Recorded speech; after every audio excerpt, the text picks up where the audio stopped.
Pengangkatan, kalau saya mengambil istilah dari kemarin Komisi 10 yang datang ke Bekasi, bukan hanya sekedar seleksi, tapi pengangkatan guru-guru GTK non-ASN menjadi P3K adalah satu keharusan. Karena sekali lagi besar harapan kami, para honorer yang ada di Bengkulu Selatan atau di beberapa kabupaten sebagaimana kami yang hadir di sini untuk dapat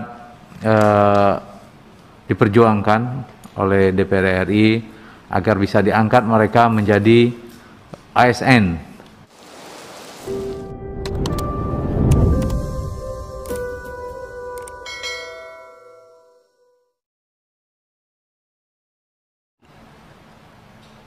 Bapak Ibu yang kami hormati, panja pengangkatan GTK honorer menjadi ASN pada hari ini ingin mendapatkan pandangan dan masukan.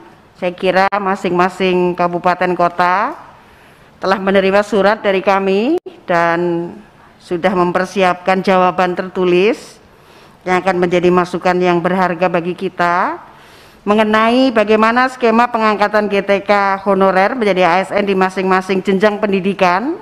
Yang menjadi ranah kabupaten kota tentu adalah pendidikan dasar, SD dan SMP. Kemudian bagaimana kebijakan anggaran pemerintah pusat dan daerah dalam pengangkatan GTK honorer menjadi ASN. Apakah koordinasi tata kelola pendidikan antara pemerintah pusat dan daerah sudah efektif dalam proses pengangkatan GTK honorer menjadi ASN? Kemudian apa yang menjadi standar kompetensi dalam pengangkatan GTK honorer menjadi ASN untuk peningkatan kualitas pendidikan? Apakah pemerintah daerah memiliki basis data guru dan tenaga kependidikan? Bagaimana dengan sebaran wilayah penugasan dengan jumlah murid yang menjadi tanggung jawabnya? Apakah pemerintah provinsi atau pemerintah kabupaten kota sudah mengusulkan formasi P3K secara keseluruhan? Jika belum, mengapa demikian dan apa permasalahannya? Kemudian apakah pemerintah daerah sudah mendapatkan informasi kebijakan secara tegas dan jelas mengenai sumber anggaran untuk pembayaran gaji guru honorer yang nantinya diangkat menjadi P3K? Yang terakhir, apakah fasilitasi guru dan tenaga kependidikan untuk penyandang disabilitas sudah masuk dalam skema pengangkatan GTK honorer menjadi ASN? Bapak Ibu yang kami hormati, itulah pokok-pokok pembahasan agenda RDPU hari ini. Selanjutnya untuk efektivitas waktu kami persilahkan kepada masing-masing narasumber untuk menyampaikan paparannya sesuai dengan agenda RDPU hari ini.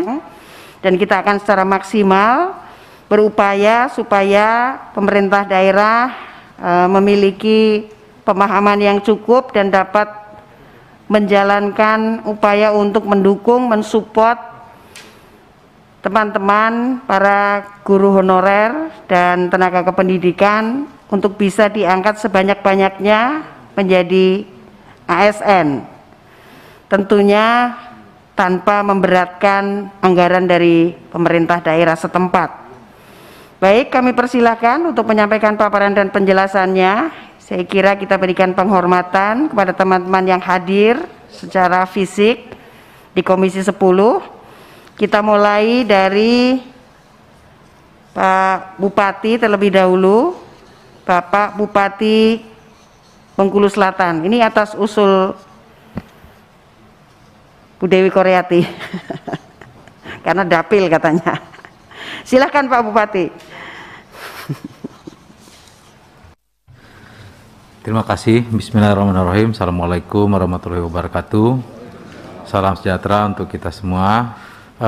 Beberapa waktu yang lalu kawan-kawan honorer dari Bengkulu Selatan juga, kalau tidak salah, sempat berkunjung ke DPR RI untuk bertanya, berkoordinasi tentang nasib-nasib mereka. Di samping memang kebutuhan kami akan tenaga pendidik ini memang sangat mendesak. Cukup banyak atau katakanlah proses pembelajaran di Bengkulu Selatan itu sangat tergantung sekarang dengan tenaga honorer.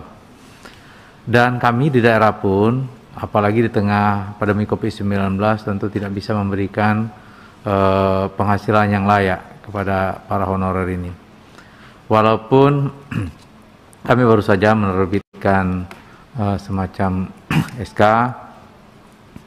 dari Bupati yang untuk memberikan tunjangan khusus melalui bos daerah untuk mereka.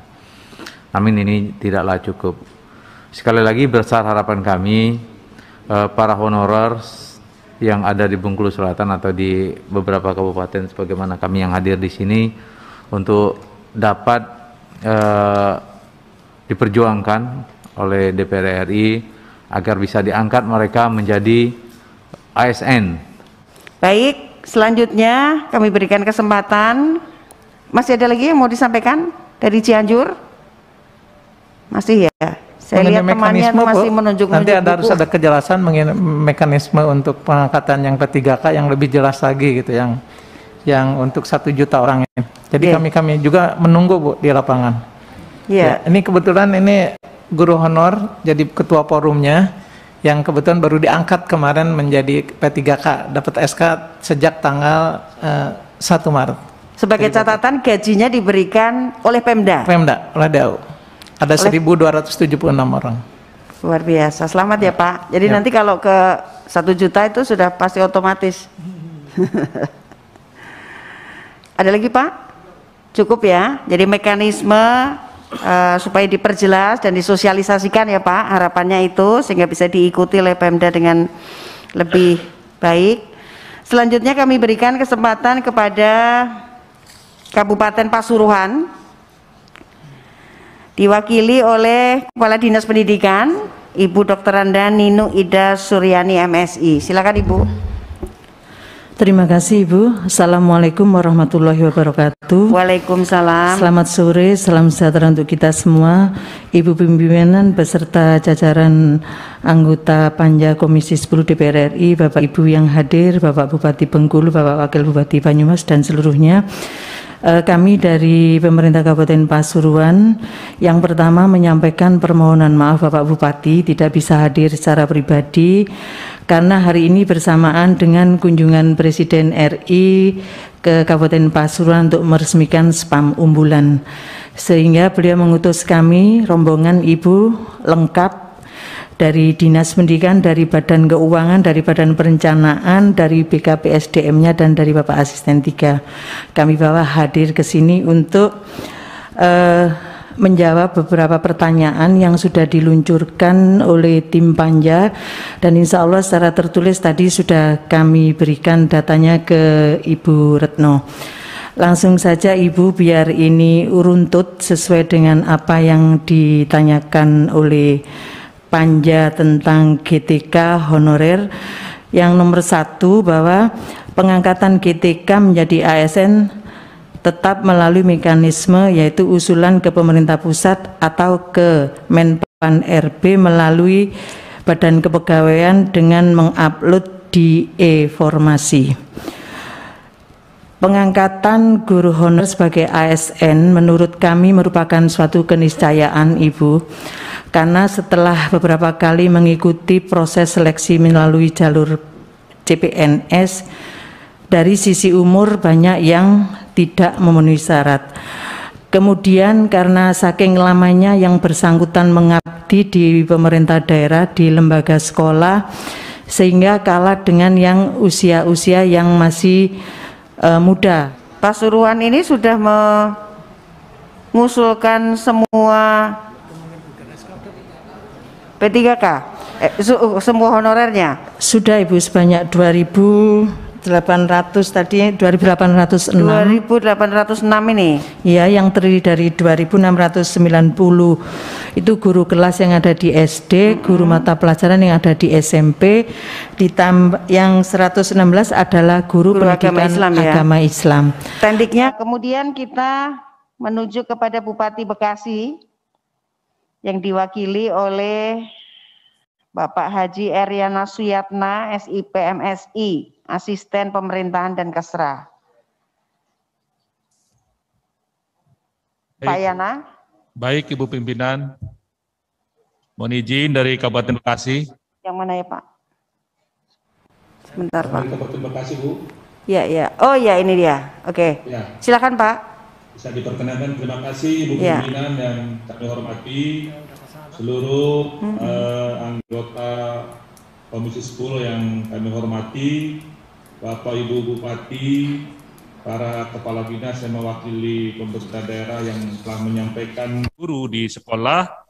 Kami mengusulkan sekitar 8.000 formasi.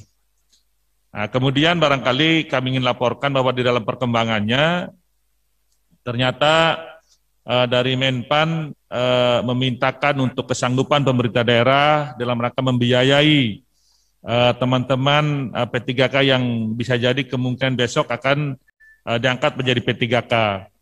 Oleh karena dengan posisi itu, kami di Kabupaten Bekasi dengan keterbatasan pembiayaan, selanjutnya BPSDM mengusulkan dari 8.000 itu sesuai kemampuan kami dari sisi pembiayaan sekitar 516 formasi.